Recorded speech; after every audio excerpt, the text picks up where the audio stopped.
ada satu Habib ngomong, ayo baca selawat, mudah-mudahan utangnya lunas, mudah-mudahan rezekinya bertambah. Terus ada yang komentar, terhormat Buya Ar-Razi Hashim, dia bilang nggak boleh selawat begitu katanya. Beliau mencoba untuk menerangkan tentang hakikat sholawat itu harusnya adalah tulus, ikhlas karena kecintaan kepada Nabi, bukan kecintaan terhadap dunia. Itu benar, itu benar. Tapi di satu sisi Nabi sendiri yang bilang, kalau rezeki ente kurang, sholawat sama anak. Artinya apa? Nabi menjanjikan dunia.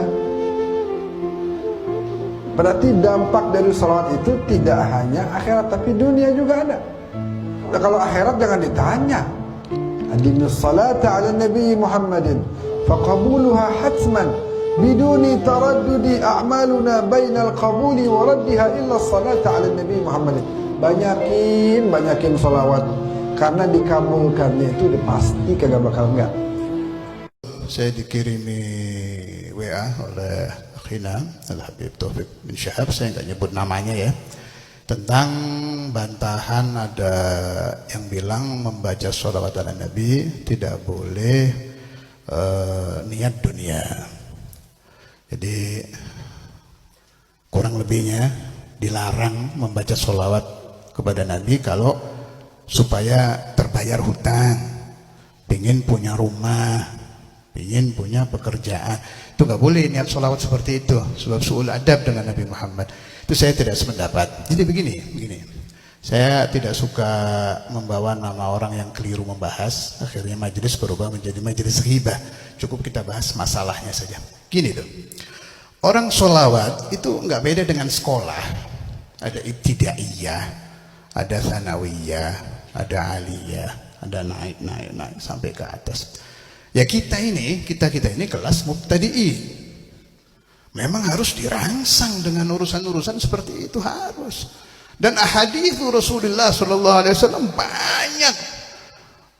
Man shalla alayya adraka ma'mulah, siapa yang bersolawat kepada aku ingin apa saja diberi.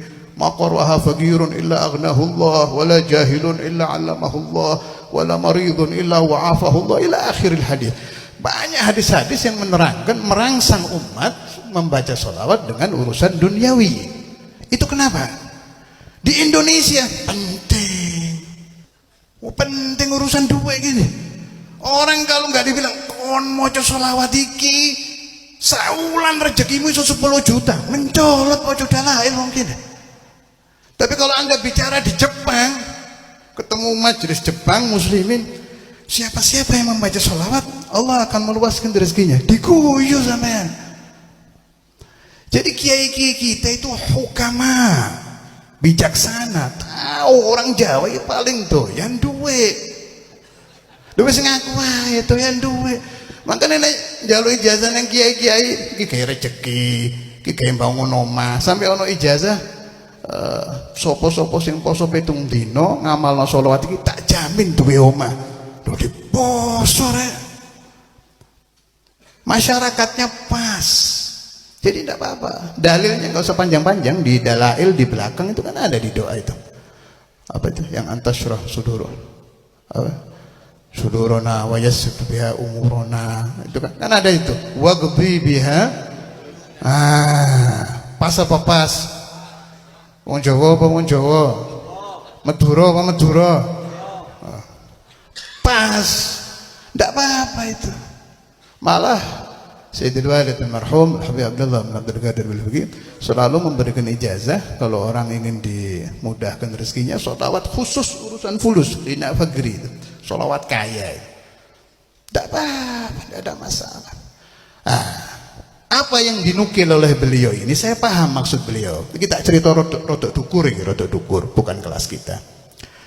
Ada satu wali namanya Mbah Kiai Armia di Jawa Tengah, Majdzub bin Wali besar. Fatwanya aneh-aneh wis. Di antaranya beliau ngomong, siapa-siapa, cara Jawa kita terjemahan Indonesia ya. Siapa-siapa yang sujud, sholat sujud di sajadah, kemudian di dalam sujudnya dia minta dunia kepada Allah Ta'ala, maka zahirnya dia ibadah, hakikatnya dia sedang dilaknat Allah.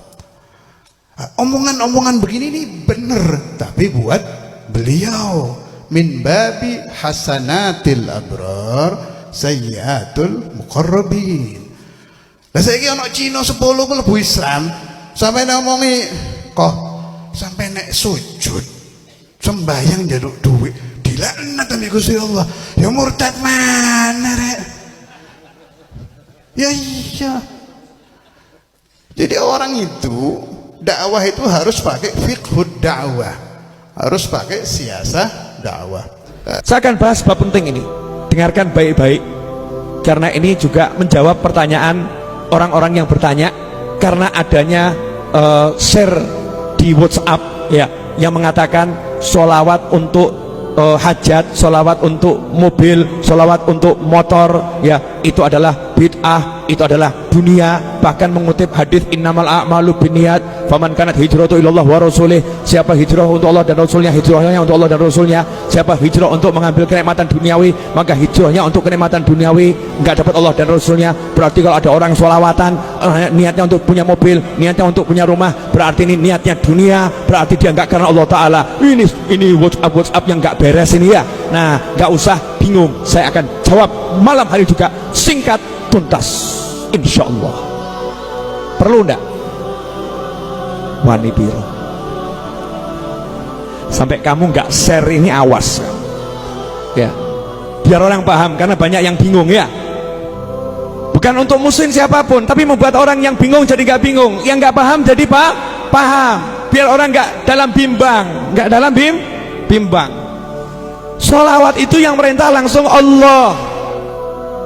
Maka ketika kita bersolawat, kita melaksanakan perintah Allah. Konsekuensinya siapa melaksanakan perintah Allah, berarti dia bertakwa kepada Allah. Barang siapa bertakwa kepada Allah, janji Allah, yaj'al lahu makhrajan wa yarzuqhu min haitsu la yahtasib.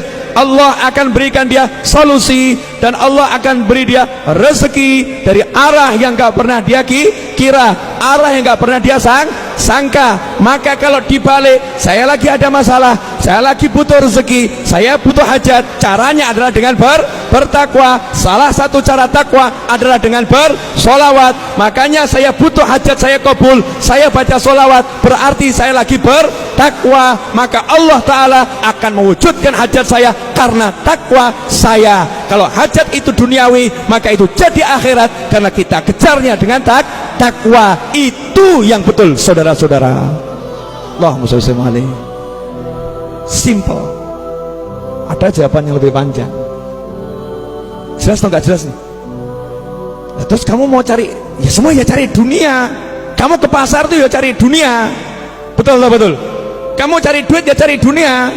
Tapi duitmu itu jadi akhirat karena kamu nyarinya dengan takwa. Kita pengen mobil, kita punya uang, aku tidak akan andalkan uang. Kenapa? Aku pengen dengan takwa, makanya mobil aku sholawatin. Biar apa? Aku andalkan takwaku pada Allah Subhanahu wa Ta'ala. Apalagi nggak punya uang. Assalamualaikum, maaf saya mau tanya kepada Habib, jika kita memperbanyak salawat tujuannya untuk hajat dunia, apakah kita masih mendapatkan juga pahalanya kelak di akhirat? Salawat ini Bu, silakan Pak. Salawat ini Pak, silakan. Mau niat apa aja. Habib, saya baca salawat supaya dapat duit banyak, dapat. Habib, saya salawat supaya dapat jodoh ganteng, dapat. Habib, saya salawat supaya saya beli rumah, dapat. Ini salawat ini satu kalimat yang bisa merangkum semua keinginan kita. Bahkan para ulama mengatakan apa yang tidak terlintas dalam hati kalian, doa yang tidak terlintas, kan biasanya doa kan diucapkan sama mulut, ada doa yang tidak sempat diucapkan sama mulut saking banyaknya permintaannya. Kita kan banyak tening permintaannya kan, nah, kan nggak mungkin kita sebutin. Salawat itu tahu apa yang kita inginkan dan digabulkan oleh salawat. Makanya bacaan salawat ini luar biasa ya. Jadi salawat ini kita niatkan apa saja ya, dunia akhirat semua dapat. Makanya saya sering tekankan salawat, jangan tinggalin salawat, terutama malam Jumat sama hari Jumat. Jangan tinggalin salawat. Semua keinginan kita, semua yang kita inginkan digabulkan ke Allah Ta'ala ya. Apa saja, punya masalah, punya problem, banyak baca selawat ya. Jadi selawat itu dunia dapat, akhirat juga dapat ya. Sampai sahabat itu memenuhi waktunya 24 jam untuk berselawat kepada Nabi Muhammad sallallahu alaihi wasallam wa barik alaih. Sehingga Nabi mengatakan, kalau engkau berselawat kepadaku 24 jam kamu selalu berselawat, apa kata Nabi? Allah akan penuhi segala hajat-hajatmu dan Allah akan ampuni segala dosa-dosamu. Masya Allah. Jadi kalau kepingin hajat kita digabulkan sama Allah, Bu, Pak, selawat yang banyak. Selawat yang banyak. Karena ini hal sesuatu yang mujarrab, kata ulama. Ini sesuatu yang sudah teruji dan terbukti. Kalau kalian istiqamah, mudawamah, terus menerus, tidak pernah berhenti selawat, dimanapun kalian berada, dimanapun kalian ada, selawat kepada Nabi Muhammad SAW. Jadikan lisan ini selawat. Hajat kita akan dipenuhi, dimudahkan sama Allah Ta'ala. Dimudahkan sama Allah Ta'ala. Subhanallah. Saya banyak merasakan seperti itu. Ya Allah, luar biasa. Selawat ini luar biasa. Nanti kalau kita sudah diberikan sama Allah Ta'ala segala kebutuhan kita, segala keinginan kita, makin bertambah selawat. Nggak berhenti. Nggak cukup dengan 1000 ya. Makanya para ulama-ulama dahulu itu kalau selawat itu sehari 25.000 kali. Nikmat, udah nggak mau ngelepasin selawat ya. Daripada dia ngobrol kesana kemari, ngalor ngidul, nggak ada manfaatnya ya. Kita ini kalau ngobrol kuat, selawatan, Masya Allah. Ngobrol kuat, selawatan. Kalau enggak gitu diem, jangan diem. Jangan biarkan mulut ini diem. Ketika kita diem, jangan diem. Gerakkan mulut ini kepada selawat kepada Nabi Muhammad. Apa saja sirahnya, apa saja kalimatnya terserah. Mau yang kita baca selawat Jibril, sallallahu alaihi Muhammad. Yang penting mulut ini jangan diem. Bengong, sallallahu alaihi Muhammad, sallallahu alaihi Muhammad, sallallahu alaihi Muhammad. Orang lihat ini ngomong sendiri, gelok, biarin dah. Ya, dia ngomong sendiri, biarin begitu. Kita kalau mau ngurusin orang teh nggak ada habisnya. Ya, kita kalau mau ngurusin orang nggak ada urusannya. Sholawat ini, Bu, walaupun niatnya nggak beres, sering saya ulang-ulang. Sholawat ini walaupun niatnya nggak beres, tetap mendapatkan pahala dari Allah Taala. Niatnya nggak beres. Habib, saya sholawatnya supaya saya dipuji bahwa saya adalah orang ahli sholawat. Nggak apa-apa. Tetap mendapatkan pahala dari Allah Taala. Kenapa? Karena kita berselawat kepada kekasihnya Nabi Muhammad. Ya. Jadi selawat ibu bapak sekalian, jangan pernah tinggalkan, terus baca selawat dimanapun kita berada. Nanti kita akan rasakan. Kita akan rasakan hidup ini nikmat, enak. Habib, saya banyak selawat tapi banyak musibah, banyak masalah, banyak problem. Justru problem tersebut akan diberikan jalan keluar lewat selawat. Jadi jangan dianggap kalau baca selawat kemudian nggak punya masalah, tapi diberikan kekuatan sama Allah Ta'ala, diberikan kemampuan sama Allah Ta'ala, segala bentuk kesulitan diberikan solusi, diberikan jalan keluar sama Allah Ta'ala. Kenapa? Selawat yang istiqomah. Selawat itu dunia akhirat bahagia, dunia akhirat bahagianya. Sering kan saya katakan, orang yang mudawamah selawat, para ulama mengatakan dia tidak meninggal dunia, dia tidak akan pernah meninggal dunia kecuali dia sudah ditunjukkan maq'adahu fil jannah, tempatnya di surga sudah ditunjukkan sama Allah Ta'ala. Orang yang istiqamah baca selawat, la yamut hatta yara maq'adahu fil jannah, dia tidak akan mati kecuali Allah tampakkan dulu surganya terlebih dahulu. Masya Allah, sebelum mati sudah ditunjukin surganya, Bu, berkat selawat kepada Nabi Muhammad sallallahu alaihi wasallam. Jadi perbanyak baca selawat. Wa qiraatul qul huwallahu ahad, suratul ikhlas 50 marrah lailatul jum'ah wa yaumul jum'ah. Kemudian juga baca daripada surat qul huwallahu ahad, surat al-ikhlas qul huwallahu ahad ya, baca 50 marrah, 50 kali setiap malam Jumat atau hari Jumat, 50 kali. Berat enggak? Qul huwallahu ahad Allahu samad lam yalid wa lam yulad wa lam yakul lahu kufuwan ahad. Bismillahirrahmanirrahim. Qul huwallahu ahad Allahu samad lam yalid wa lam yulad wa lam. Ya, enggak sampai 15 menit juga selesai.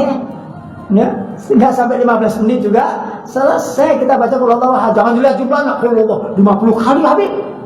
Dari 50 kali itu suka kita nih kadang-kadang suka besar-besarin. Belum dicoba, coba dulu dong, coba dulu. Oh ya, setiap malam Jumat atau enggak hari Jumat saya baca qul huwallahu ahad, selawat saya isi, habis itu saya sisihkan baca qul huwallahu ahad 50 kali. Baca, begitu kita baca, ternyata cuma 20 menit. Banding Bandingkan dengan kita ngobrol berjam-jam, kuat. Bandingkan ketika kita nonton TV, kuat. Bandingkan ketika kita ngobrol yang tidak ada manfaatnya, kuat. Tapi giliran baca qul huwallahu ahad, bukan nggak kuat, males. Jawabannya cuma itu, males. Sebab segala sesuatu yang baik ini, Bu, segala sesuatu yang baik ini, Pak, paling memang berat. Ya, orang kalau melakukan kebaikan itu berat, padahal mudah untuk dilakukan. Makanya kita sering minta sama Allah Ta'ala istiqomah. Begitu kita menemukan kebaikan dan kita menjadi pelaku kebaikan, minta sama Allah, ya Allah, mudah-mudahan kebaikan ini menjadi istiqomah buat diri saya, supaya apa yang kita lakukan itu terus dituntun sama Allah Subhanahu Wa Ta'ala. Mulai besok hari Jumat baca qul huwallahu 50. Siap enggak? Bu. Qul huwallahu ahad Bu, enggak berat lah. 20 menit juga selesai ya. Man shalla 'ala nabi sallallahu alaihi wasallam marratan sallallahu biha asyra. Lihat ini hadisnya. Ya. Siapa orang yang baca salawat Nabi sekali sallallahu alaihi Muhammad, maka Allah memberikan salam kesejahteraan buat kita 10 kali. Masya Allah. Nah kalau kita baca 1000 kali kan seberapa? 1 juta, 10.000 Masya Allah. Kata Imamul Haddad, satu kebaikan yang datang dari Allah, satu salawat yang disampaikan oleh Allah kepada makhluk, maka cukup untuk memenuhi kebaikan di muka bumi seluruhnya. Satu saja dari Allah cukup. Bagaimana kalau itu berlipat ganda? Ya, kita bersalawat sekali, Allah kasih salawat sama kita 10 kali. Allah kasih kesejahteraan, Allah kasih kedamaian, Allah kasih ketentraman, Allah kasih segalanya. Cuma baca salawat sekali. Masya Allah. Nah bayangkan kalau kita tiap hari baca salawat 1000 kali. Masya Allah. Kebaikan-kebaikan akan kita terima dari Allah Ta'ala. Nanti kita akan lihat hasilnya. Sekarang kita mungkin, Beb, saya baca salawatnya sudah sekian tahun, tapi nggak ada hasilnya. Istiqomah, terus istiqomah. Bukan nggak ada hasilnya. Kita ini kepingin hasilnya yang nampak gitu loh. Jadi kalau kita minta sama Allah Ta'ala rezeki, mintanya teh duit kan gitu. Padahal kita nggak sadar Allah kasih sesuatu yang kita, kalau kita mau memahami, ya Allah, pemberian Allah ini luar biasa, luar biasa. Kita nggak dikasih sama Allah penyakit corona aja, alhamdulillah. Bener nggak? Ada saudara kita kena corona mampus, bener nggak? Kita berkat salawat nggak dikasih rezeki, tapi nggak dikasih penyakit corona, alhamdulillah selamat. Padahal kerumunan kia, bener nggak? Tapi nggak dikasih penyakit ke Allah Ta'ala, corona nggak datang. Ini kan satu nikmat dari Allah. Berkat apa? Berkat sholawat. Itu baru satu, banyak sekali. Anak-anak kita diberikan kesehatan, rezeki kita dimudahkan, banyak sekali kebaikan-kebaikan yang diberikan oleh Allah dengan berkat sholat. Jadi pada intinya siapa yang istiqomah sholawat, pasti Allah akan berikan sesuatu dalam kehidupannya. Pasti, saya katakan, Allah akan berikan sesuatu dalam kehidupannya. Nggak usah khawatir. Asal istiqomah. Jangan giliran lagi punya masalah sholawatan, begitu selesai masalahnya hilang sholawatnya. Benar?